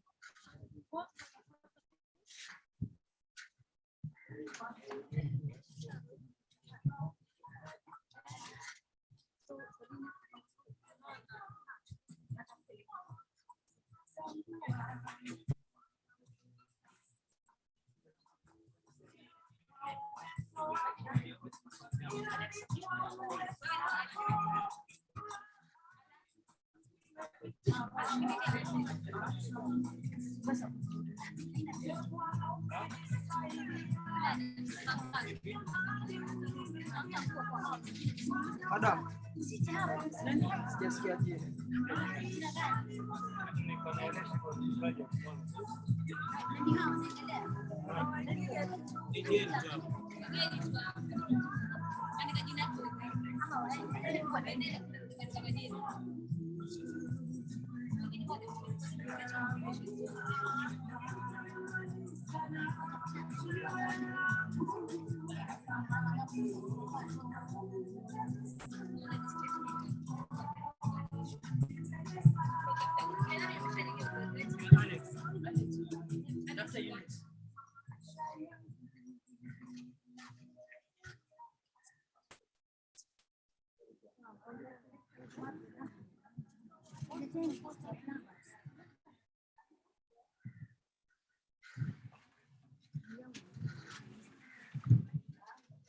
Thank you.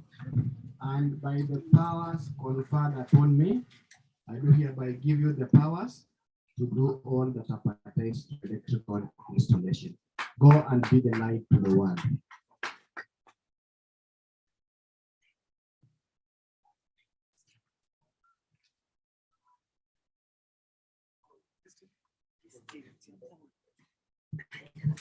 The next group is mechanics. Ford Kitao Charo, Brighton Jacob Komora, Kolida Yakarago Nganga. Ford Kitao Charo, tuokoe wakati tafadhalini. Brighton Jacob Komora, Kolida Nyakarago Nganga. Kolida Nyakarago will graduate in absentia. She's in Nairobi, she couldn't travel.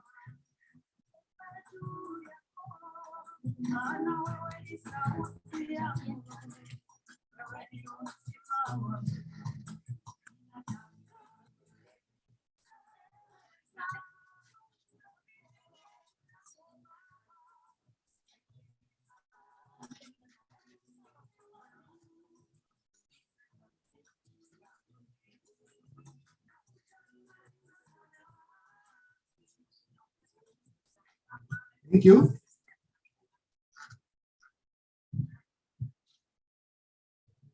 Thank you.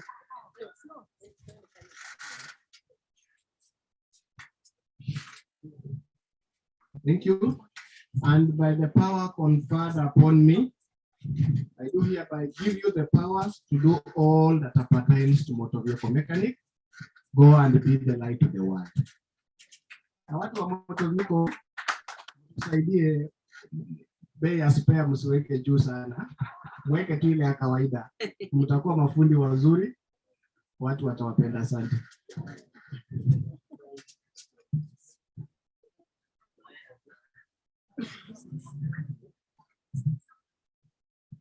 The next group is agribusiness. June Charlotte Athiambo, Samuel Juma Wekesa.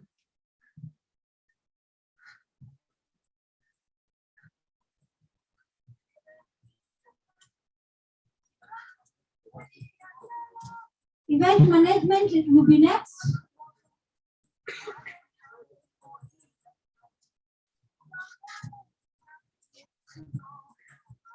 Event management, please queue behind them.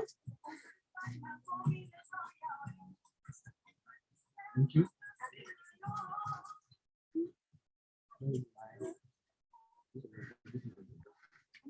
Thank you. And by the powers conferred upon me, I do give you the powers to go and do all that pertains to agribusiness. Go and be the light to the world.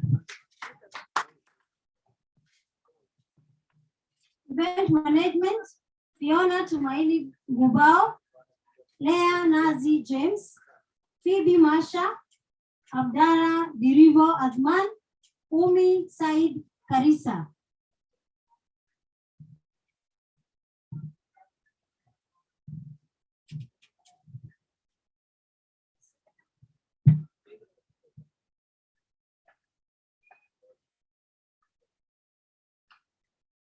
The next group will be Hospitality. Irene Chadi Kadha, Breda Kasichana Masha. Tutangoja hapo nyuma Event Management.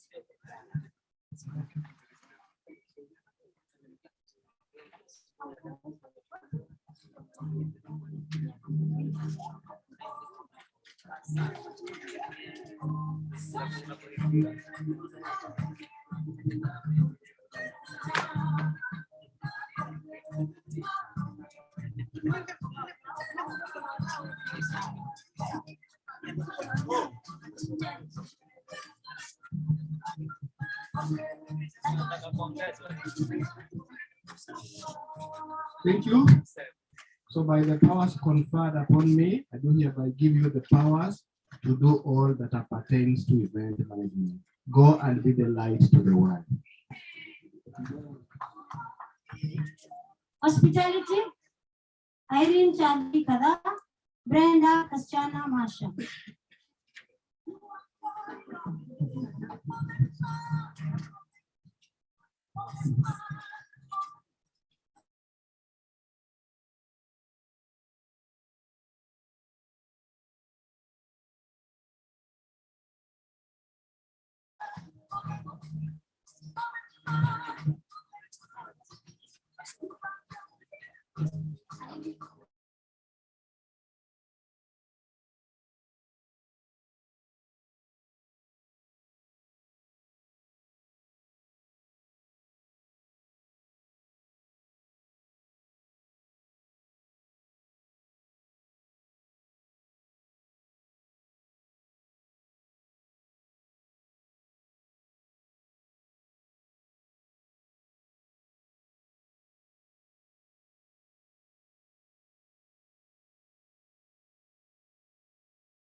ICT, get ready.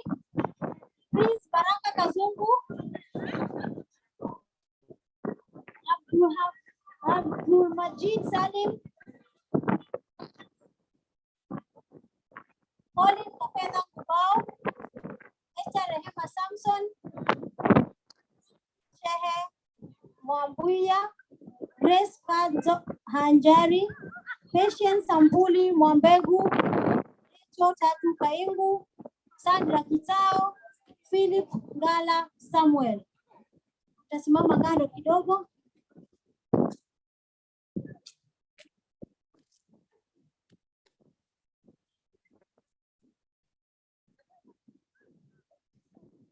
Thank you. And by the power conferred upon me, I do hereby give you the powers to go and do all that appertains to plumbing. Go and be the light to the world. Na msifunge pipe nusu, iendelee kuliki ndio mrudi kesho. Asante. ICT, and if I didn't call your name and you're in ICT, please come forward. ICT, if I didn't call your name, please come forward.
Hassan Mramba Mechanics, we forgot your name, and any other mechanic that I forgot to call, please come forward.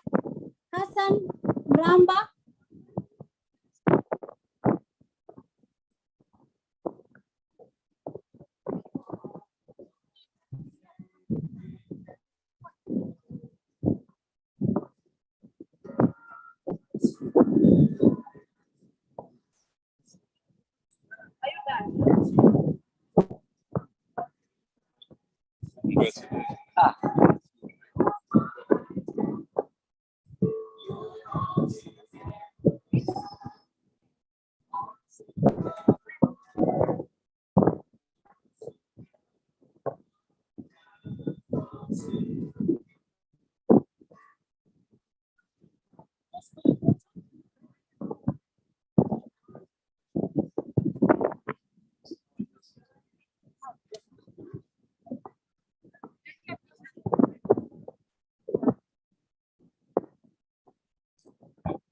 Thank you. Give you the powers to go and do all that appertains to ICT. Go and do the life of the world.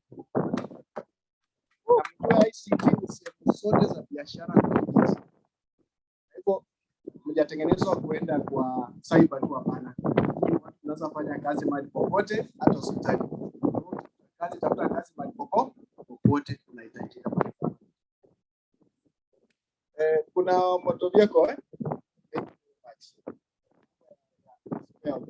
So, and by the power conferred upon me, I do hereby give you the powers to go and do all that appertains to motor vehicle mechanic, to go and be the light to the world.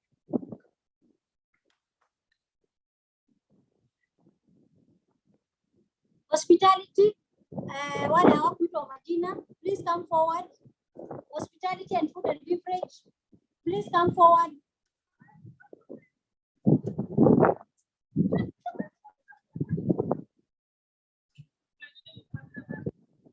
Afadhali okoa muda, kama hata kama uko peke yako usiwangoje.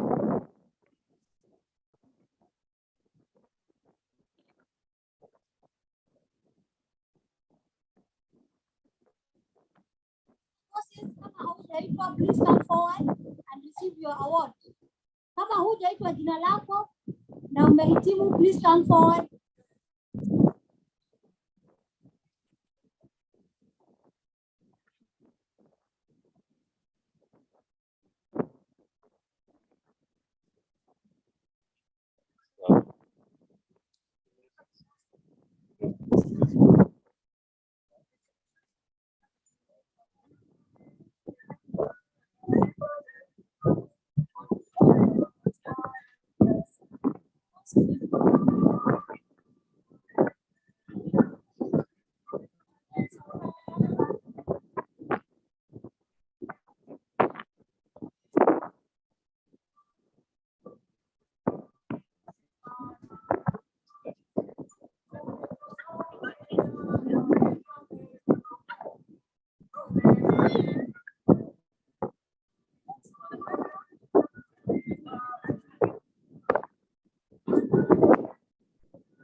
Any graduate remaining that will not have graduated today, we want to confer the last group.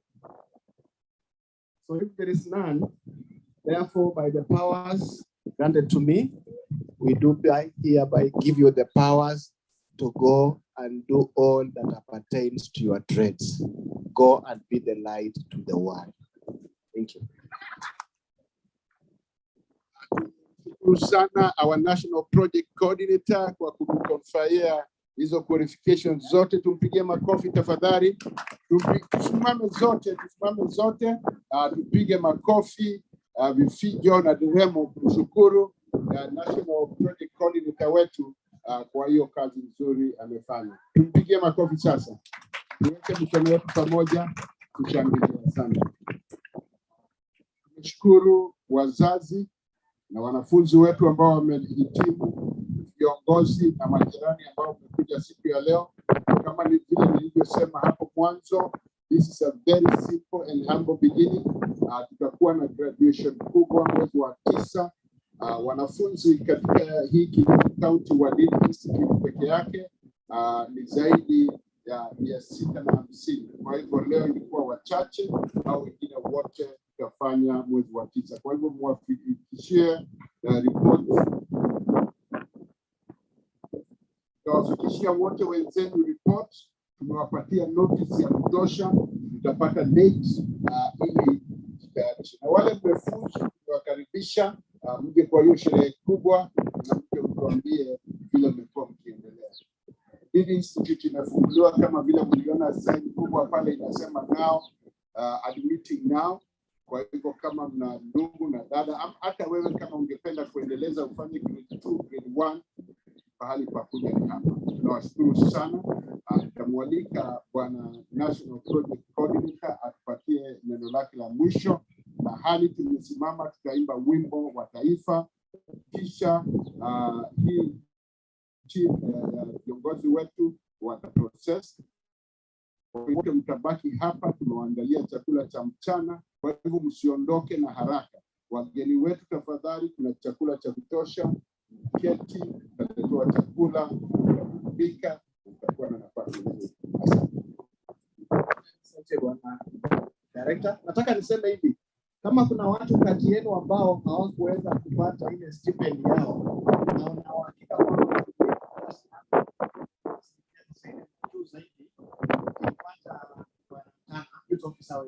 manake sasa hivi tunajaribu kulipa madeni yote.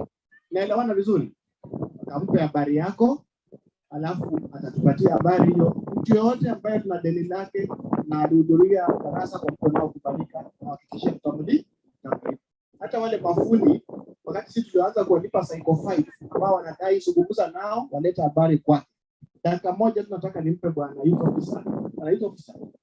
Hiyo link ya kuwasaidia hawa vijana wakitafuta kazi nje ni kwa dakika 2.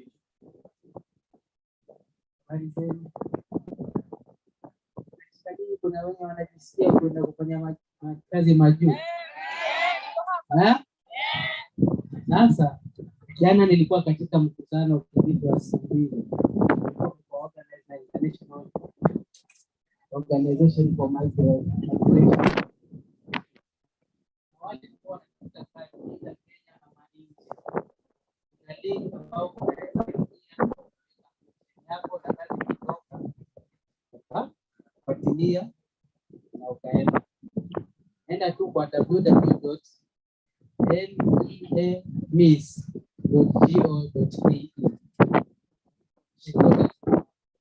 Andika kwa akili. Andika kwa macho. Andika kwa masikio. Elekea kwa group sawa. Na katika hiyo mkutano the countries ambazo zimesaini OIL convention ni Qatar, Saudi Arabia na United Emirates. Hizo zingine ukisikia kuna agent anasema anakupeleka Iran wapi, huyo hajulikani na serikali. Hayo machache asante. Sasa mnapigia vizuri makofi youth officer wetu kila wakati anafikiria mambo mengi. Kwa hivyo hatua sasa ambazo zimesalia tutaombewa maombi yetu ya mwisho, alafu baada ya hayo maombi zote tutasimama wima na tafadhali kutulia kabisa, ile wimbo wetu wa taifa na sherehe zetu za leo zitakuwa zimefikia tamati. Tutamwalika director wetu Madam Helen atuombee maombi ya mwisho. Asanteni sana, lakini kuna kitu kimoja ninaomba. Kuna makofi huwa ya speciali sana na hapa coast. Sasa leo nani atajitolea tujipigie sote makofi? Ndio.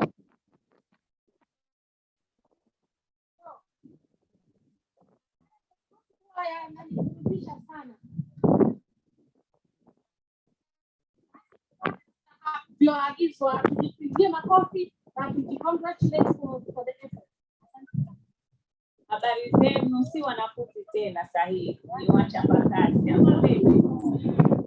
Nimefurahi waona mmekuwa graduate kama sisi. Haya, tutaanza wetu. Tutakutane maua mazuri ya waridi.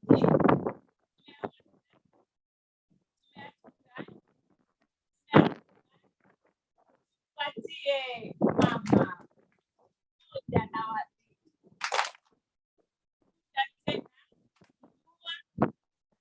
Mwasmini Kilangi Tunga tayari kungesha koja, ivesheni makoja wenyewe. Kofi. Asante. Asante sana, tunashukuru sana kwa hiyo burudisho. Bwana wabariki. Tuna congratulate nyinyi wote as graduates from today, and like I said earlier on, sasa tunaingia into the real world. Mtu ajibebe jembe lake la ulimwengu wa kazi, uende pale ujitetee. Kwa hivyo hakuna tena kusema mimi naweza kufanya kazi yoyote ile. Mimi ni plumber, nafanya kazi ya mifereji. Mimi ni mechanic, nafanya kazi ya kuunda magari. Bwana wabariki, na nataka tuchukue hii fursa kumshukuru Mungu kwa kutuwezesha haya, na zaidi pia tubariki chakula kilichoandaliwa hapa katika hii. Wale wako nyuma tuombe tafadhali. Haya. Baba Mwenyezi Mungu, tunaja mbele zako adhuhuri ya leo tukikushukuru, tukisema asante kwa wema na fadhili zako.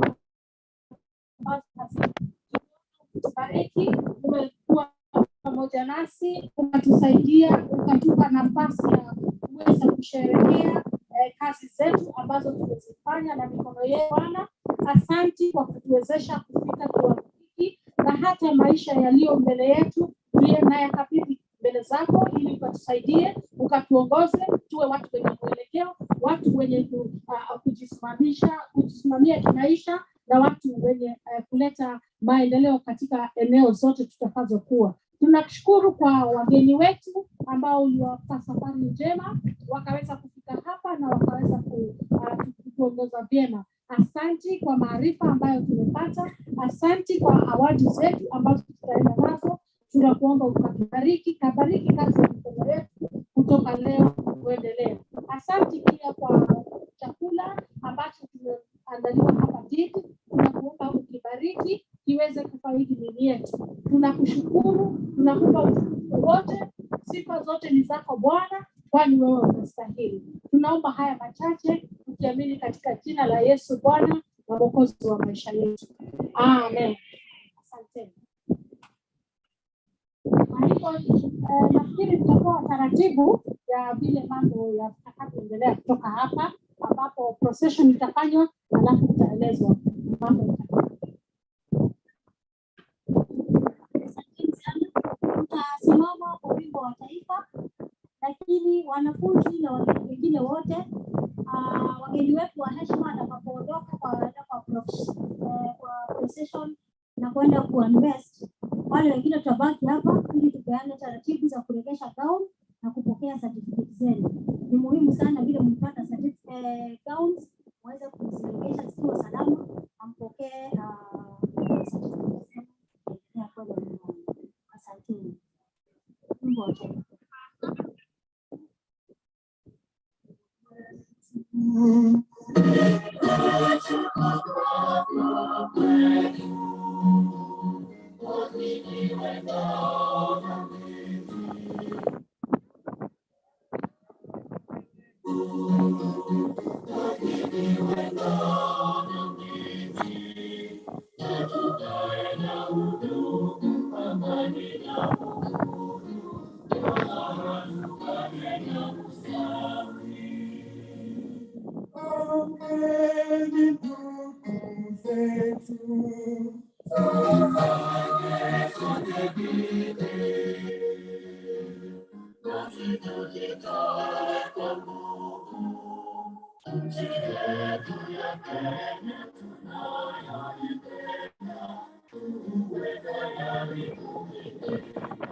Mbali tumetoka na mahali tumefika, ndio maana ninatambua kwamba umenieleza, sio kwa uwezo wangu, ila ni kwa uwezo wako. Mahali nimefika Baba,